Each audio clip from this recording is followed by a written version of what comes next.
Hello. In many places across the world, we see that people are becoming disillusioned with politics and politicians and feel more and more that taking part in decision-making is the privilege of only a selected few. As David van Riebeeck, Belgian cultural historian, described, democracy is something that everybody desires, but nobody really seems to believe in anymore. Stepping up to global challenges, as we have seen in the past and actually are experiencing currently, it is vital to strengthen democracy. And that is why in many countries, in many places, we have seen efforts to introduce new tools to facilitate citizen participation and connect the people with the experience and feelings to those who have to make the decisions. One of these is Brussels, where they've introduced deliberative committees consisting of 15 randomly selected citizens or 45 randomly selected citizens and 15 members of parliament who jointly develop recommendations that are later followed up and often implemented. Since the system was introduced in 2019, there have been 5 committees. And here to tell us about this model is Jonathan Moskovic-csal, the Democratic Innovation Advisor to the French-speaking Parliament. Thank you very much for being here. So my first question would be, what were the signs that something had to be done? So what kind of signs were there of people becoming disillusioned from politics? I think to start to answer that question, we have to go back to 2011. So in 2011, we had no government, and it's written in the book of David van Riebeeck, that's the origin of the G1000. We had no federal government for more than 541 days. And back then there were different demonstrations, offline or online, but they were not really political, I would say. There were, for example, the French fries revolution, where people would eat French fries on one of the major squares in Brussels. We had, for example, the beard revolution, where men would not shave themselves till we would have a government. We had like e-camping online to show that people were not happy and were putting their virtual tent in front of the parliament. So there were different initiatives. But we wanted to show as citizens with the G1000 that it was possible with randomly selected citizens to bring people in and to reach consensus, while at that moment it was not possible to reach consensus among the politicians. So in Belgium, you really must see I would say, the innovative wave, the democratic wave through that moment. And we showed back then, 12 years ago, that it was possible for citizens to participate and that people with different backgrounds could bring really an added value to formal policy decision making. The bad aspect of it, or not really bad, but it was also not the purpose, was that nothing happened with the recommendations of the G1000. And since then, there were different ad hoc. So when I say ad hoc, it's not institutionalized. It's most of the cases bottom-up initiatives, citizen assemblies. And there was always the same complaint. It was basically a good process with people participating, enthusiastic people participating, and then nothing happening with the recommendations. Basically, there was a list of recommendations. Those were handed out to the decision makers, and then it stopped at that moment. So there was an entire moment of thinking here in Belgium, like if we really want to have like impact on public policies, we should think about not doing it outside the parliament through NGOs or organizations, but from inside the parliament. And so in 2017, the president of the parliament here, who was not president, she was a MP in the opposition, Magali Plovy, she decided to introduce a text, a bill, an initiative in order to have committees, mixed committees here in the parliament, but she was in the opposition, so nothing happened with it. And in 2019, she became president of the parliament, and it was her main priority to have deliberative committees, and we'll have, I'm sure, the occasion to go more into details. And to answer to your second question, or to your main question, it depends, it was on what is the current level of distrust in Brussels. I would say it's quite particular because we are one of the only countries in the world with where voting is mandatory. So we have a mandatory vote, so it's more difficult to see through what you see, for example, in France and other countries where you have more than the half of the population not voting. It says something about the level of confidence in the political decision makers or the institutions. Since we have not that, it's more complicated, but what we could see last elections, for example, and I just read a report, for example, in some districts in Brussels, we had almost 1/3 of the people that had to vote that didn't vote. So that's quite impressive in a system where it's mandatory to vote. So you really can see, and you don't need the result of the election to see that there's a major distrust. There was this, and David van Rijbroek is mentioning it, this survey, world survey every single year. And in Belgium, it was one of the countries where people were less confident in the political parties. So you feel that there's this major distrust. And so it's important for parliaments, since they are the house of the citizens, to do something with the distrust and to offer a new way of rethinking the link between citizens and politicians. Is there any information about who is the most disillusioned? Because in Hungary, it would be the young people that politicians are mostly, and most people are most worried about. Is that the same in your case? Since it's mandatory voting, we don't have really the nuance of who are the people that are not voting, but probably you could see the same tendencies as in the other Western democracies. The youngsters, people with migrant backgrounds, people with low educational backgrounds, those people that are not always taken into account by the decision makers. And so that's something really important. And we see also, and when we'll dig more into the details of the deliberative committees, that this is why we put different measures into place in order for those people, those are the peoples we want to have in the deliberative committee. You know, if we would have a deliberative committee with only over 50 white male with university degrees, we would have a parliament already. So that's not what we are looking for. We are looking for people with different backgrounds, just in order to have a broad overview of the society, and to have that overview also translated into the recommendations. You mentioned that before this was something that was perhaps not something that all parties backed. Has that changed now?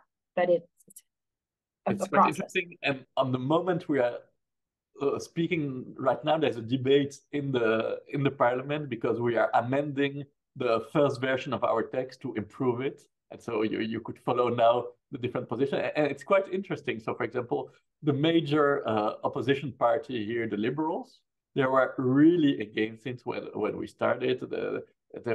Because we've been working for more than 1 year in order to achieve a change.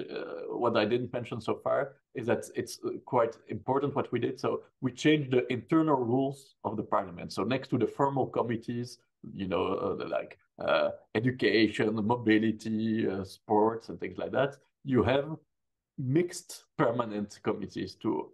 So this is quite important, because it's not on an ad hoc basis, like I said, but it's part of the daily functioning of the parliament, which was important. So when we launched it, for example, the Liberal Party, they were really against it. They were going in the press saying that we were instrumentalizing the citizens, that we would not do anything with it, that it was only for the majority purpose to have more legitimacy in the decisions.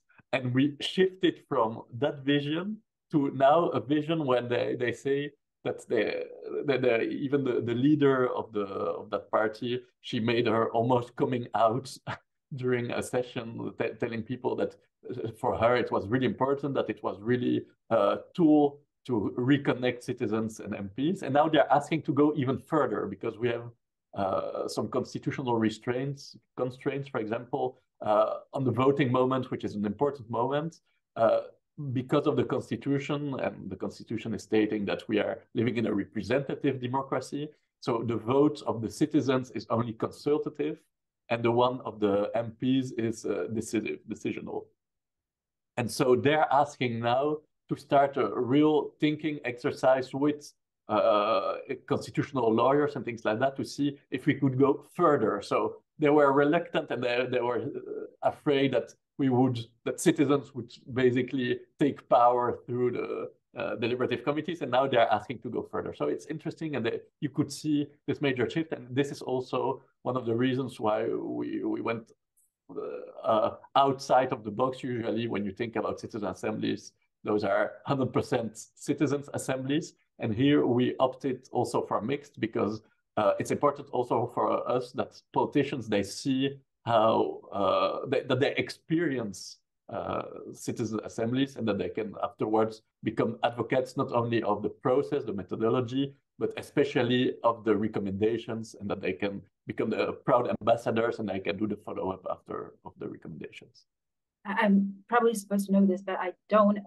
Do the politicians who take part volunteer, or are they chosen? So it's an important question. So then I can explain how the citizens are selected, and then I'll explain for the politicians. So what we do, we have a partnership, and that's very important, with the National Register in Belgium. What is the National Register? Every single person in Belgium that is registered in a district, because when you are moving in a new place, you have to register in your district. So we have a partnership, and they give us a list every single time we have a new deliberative committee.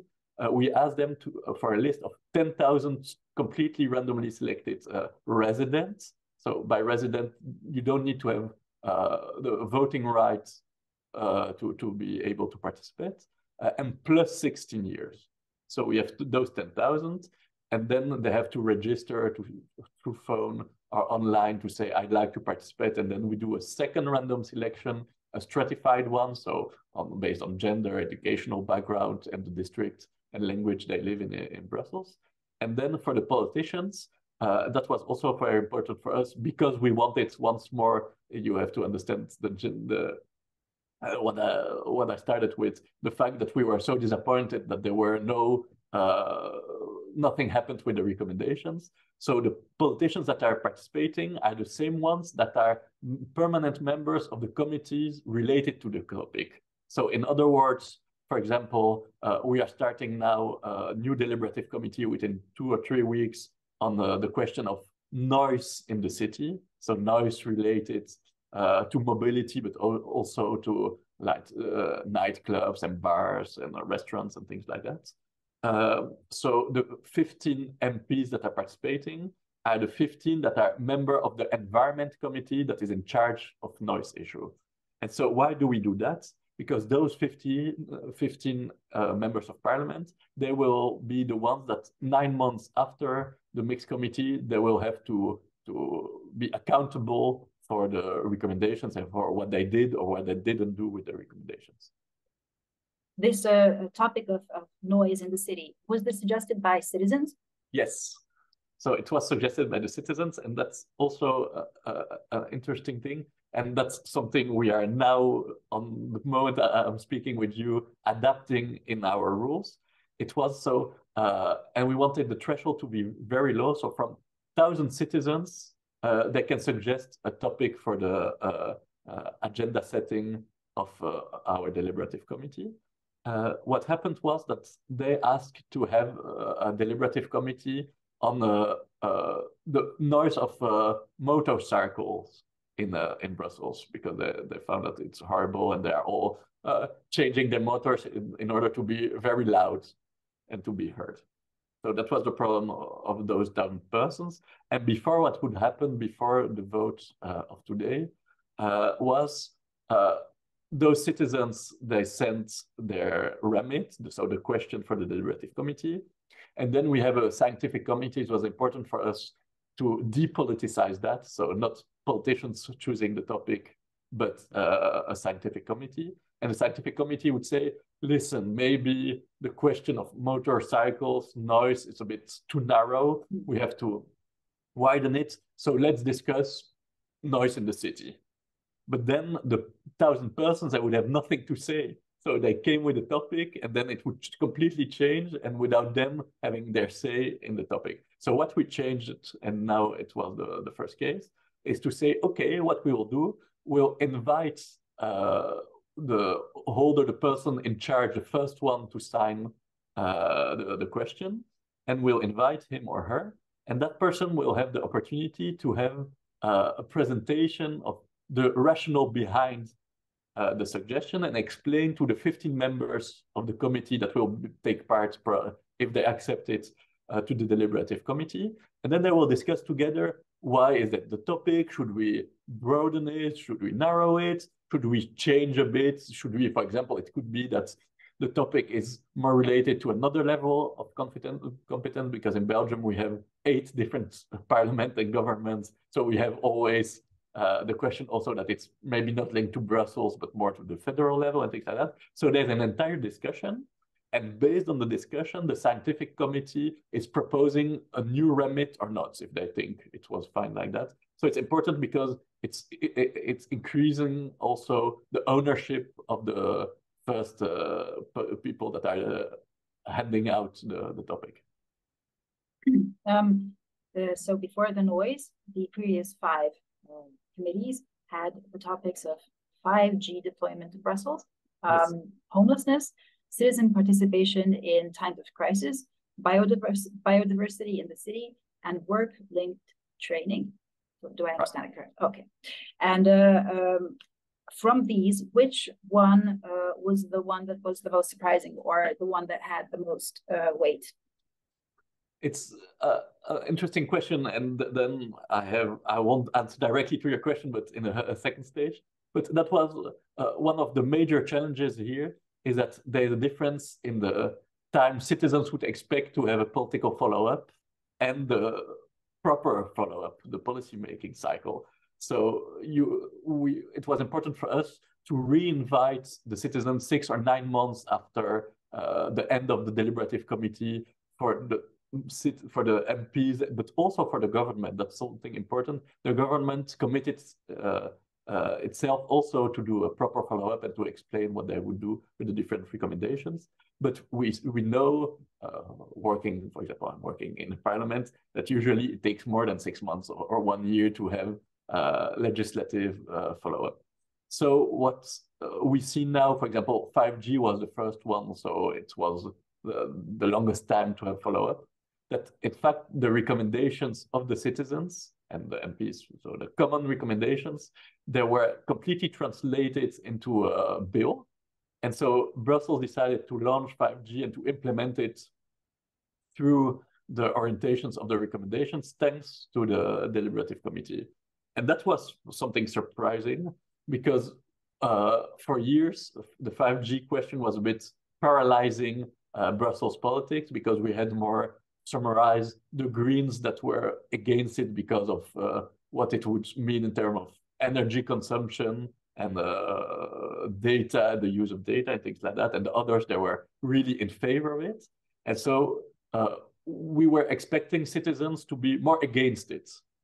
And we've seen that with different phases. So a few days of information, a few days of deliberation, a few days of recommendation, that in fact, the general tone of the deliberative committee was, we are in favor of the implementation of 5G, but, and then there was a list of things we should do in order to limit also the negative aspect of 5G. So that was something that surprised me. Something, a deliberative committee that I really appreciated was the one on citizens' participation in times of crisis, because it was just between or after it was the COVID crisis. And so the citizens, they all lived the crisis in their soul and in the way they were looking at other things. So you could say, for example, 5G was more a question where MPs had more expertise than citizens, because it's quite a technical issue. But for citizens' participation in times of crisis, it was not the case at all. So I think that the recommendations were really, really, really good. They were really, for example, the first recommendation was to launch a permanent citizens' crisis assembly. And so if tomorrow we would have a new crisis, that instead of, probably it was the case in Hungary too, citizens had nothing to say in the different measures. And it contributed a bit to the distrust between citizens and politicians. Here we would have a permanent crisis assembly. And so if tomorrow we have a new crisis, I don't know, flooding in Brussels or something like that, we could activate directly, and they could orient the recommendations or the measures towards one path or another. And we've seen with other recommendations that, in fact, the entire planning of crisis in Brussels were reoriented through the recommendation. So now they decided, in fact, to have citizens into planning of crisis, and they launched that a few weeks ago. So we see that it's quite interesting, and also that there are recommendations that politicians, they are not always thinking about, that are put forward. And even a question like, you would say, homelessness, it's a bit weird because probably the parliament is working a lot on that issue, and it's the case.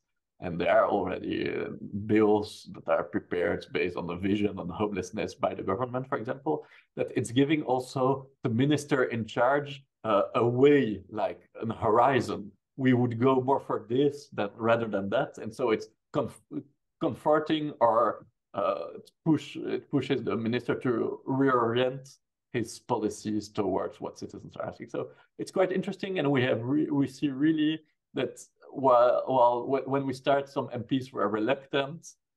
They saw the deliberative committees more as a space where they could listen the citizens, a nice entertaining moment, you know. They would always do. They would listen to citizens, and then they would tell citizens why they are wrong and why they should listen to what members of parliament are thinking. We really saw a shift, especially because it's something we do twice or 3 times a year, that the ones that participated to more than one deliberative committee, more and more, they know how to behave, and they know that it's co-construction and not citizens under and politicians explaining them what to do.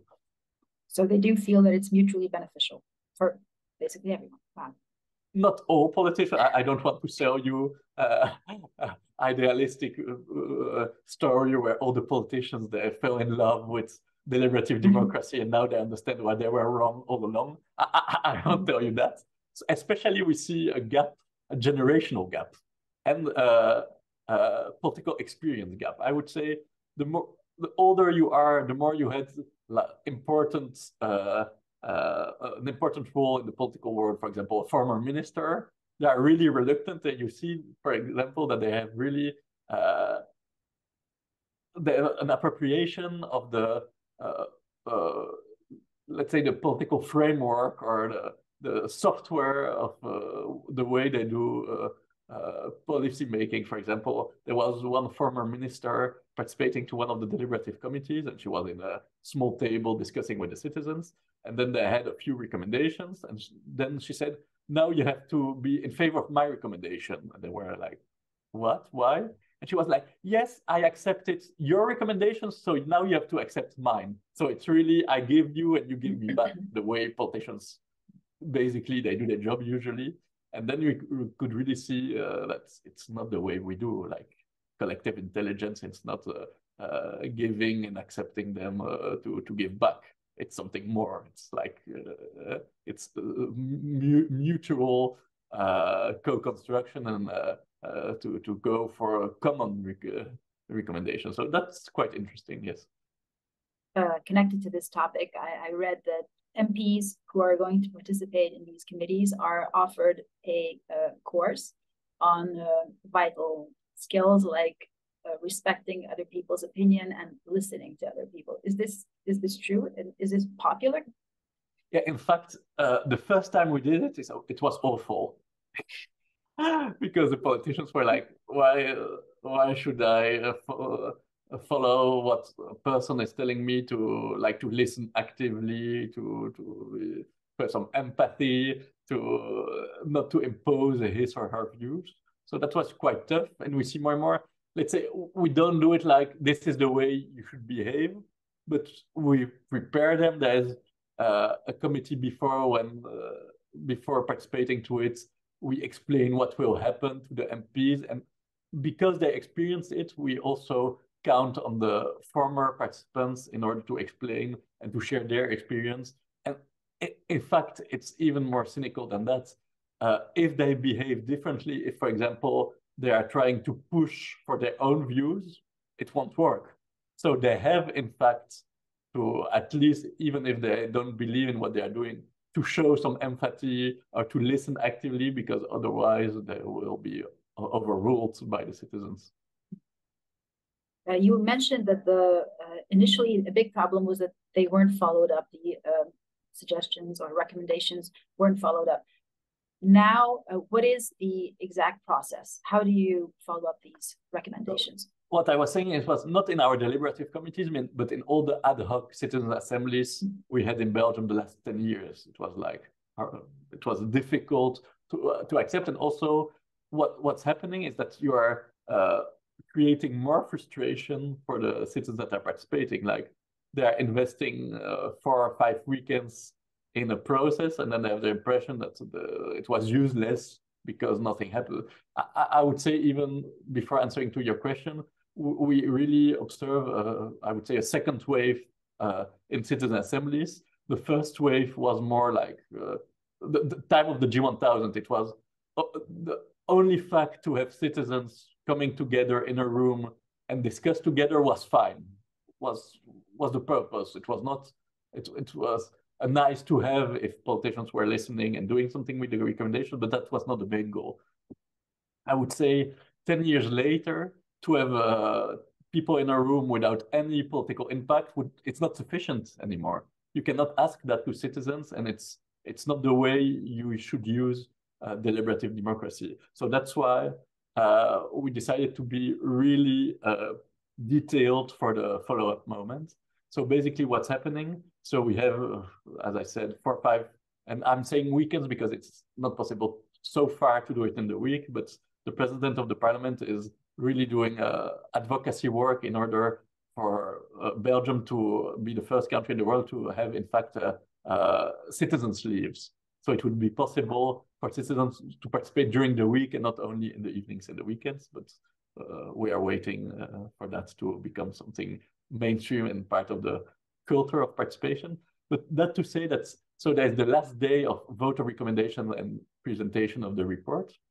And then it's the duty of the members of parliament to work. That's their role then. And to, for example, to ask the minister what he or she is planning to do with the recommendation, to initiate themselves legislative bills, to organize visits in some organizations, to ask for more budget, to have, so they have the normal tools of the members of parliament. And as I said, at the same time, because the government committed itself also to do a proper follow-up, they have also that moment, because there are some recommendations that are more targeting the government and others that are more something for the MPs to deal with. And so after those 6 or 9 months, we are inviting the citizens once more. So at that moment too, they get, they're paid to come to the parliament. So something like €80 a day, which is quite important because it's also linked to your first question. If you don't pay people, if you don't put different measures in place, you'll have the over 50 white university degree people. So that's not what we'd like to have. So the people are coming back, and even that moment is collective. So how is it happening? We have parliamentary rapporteurs. So they are in charge of presenting the follow-up. They are saying recommendation after recommendation, what happened? So recommendation 1, we did this. Recommendation 2, we did that. And if they don't follow up a recommendation, which is possible, they have the obligation to motivate why they didn't do it. Like, recommendation 3, we didn't do it because we thought that it was not possible to do it, or because of a lack of budget, or it's maybe for the next mandates. So that's the way they answer. Then the minister in charge of the topic is doing the same. We will do that. We are planning to review all our current policies in order to do that. We will reallocate funds for that organization to do that. So that's the minister's answer. And that was something important for us because we were struggling a bit with the fact that all the process is collective and the follow-up phase would be individual again. So we didn't want that. So the citizens are again, but that's without the politicians, only the citizens are going to their tables back in small groups, and they're giving a collective answer to the recommendations. So they have 1 hour to do that. Then they come back to the parliament, and then they're spokespersons for the different tables, and I say, oh, we are very happy with that, but we are disappointed with this. Why didn't you go further for that? Will there be a follow-up on this? So that's the moment for the citizens. And then the MPs and the minister is reacting to what the citizens were saying. And that's the follow-up day. And it's quite interesting because when you look, for example, at the OECD report, the Delib wave, there's another institutionalizing deliberative democracy with 8 models, but the first one, Delib wave, you see that usually the follow-up moment doesn't really exist. It's, if I remember well, it's in less than 50%, 15% of the cases that there is a follow-up, and then the follow-up, it's maybe simply someone saying we'll do that or we won't do that through a cherry-picking approach. But here there's we are really detailed with it also because it's part of our functioning, and we don't want, now we have really a president that is pushing because she's really believing in the process, but maybe after next election in May 24, we'll have a new team and they don't see really the principles. And so if we are detailed, they won't have any other choice than to stick to what we've planned. So that's why we are now also adapting the entire process in order to really have a proper path of the committees and the follow-up. And so the follow-up is also something completely new, what we added, because before it was like, we should have a follow-up, but now we are, the story I just explained is like written in the new rules of the process. You mentioned that that before perhaps it would have made citizens happy just to be listened to by the politicians, and now they'd expect these follow-ups. Can we say then that there has been a change in the citizens' democratic self or knowledge or feeling or what they think of themselves as citizens within a democracy? Can we say that that role has shifted? It's an interesting question, and it might be the case, and it's also because we have like every single level of power in Belgium now. It's starting with citizen assemblies. And there are some are really bad. Sometimes you see the things and you're like, how can you even call it a citizen assembly? Like, there is no really selection. People can self-select themselves. They can be volunteers. People don't get any defrayal. People don't get any information or balanced information. And so you have like models of what to do and other ones like what you should do to avoid it to become like that. And so there's more and more a sense of citizen assemblies is not something you don't design. You don't bring people in and you ask them for their opinion. So because there are more and more standards, people have higher and higher expectations too. And especially when, if tomorrow an NGO in Brussels is launching a citizen assembly, people probably won't have the same expectations as it's a parliament that is organizing it with members of parliament, with a proper answer of the ministers and the parliament. So I think the more and more we become professional, the more and more citizens have expectations too. Because I've been participating to a few years ago to citizen assemblies really, where people were self-select, there were some ads on some shops in Brussels and people could register through the ads in some shops. So we are now in another level of participation. So it brings also more expectations in.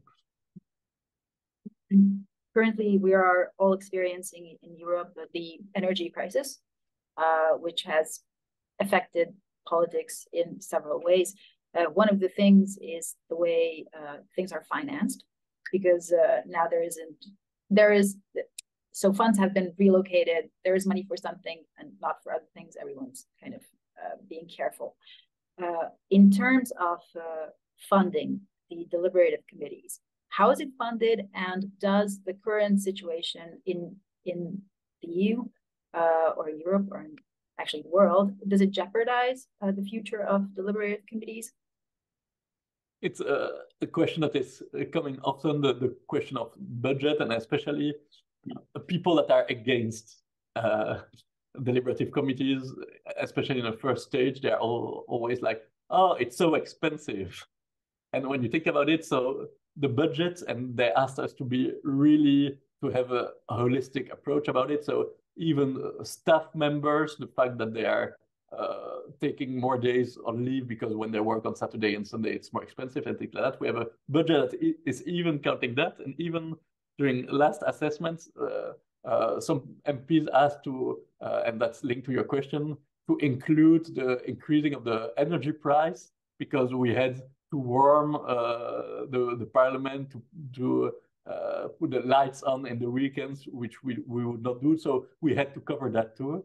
And so while we thought at first that the budget would be something like, and there were articles in the press, and it was quite interesting because we even didn't do an assessment back then, and they said it's 150,000 euro for every single deliberative committee, but it's more like 100,000 euro. So everything included, also the cost of the staff, even though I would say we should not integrate that because they are part of the parliament. So basically they're working for the parliament. So, and it's, I think it's a duty of staff of the parliament to contribute to the deliberative committees, but it's like 100,000 euros. So we do, so far we did 3 a year. So it's something like 300,000 euro a year.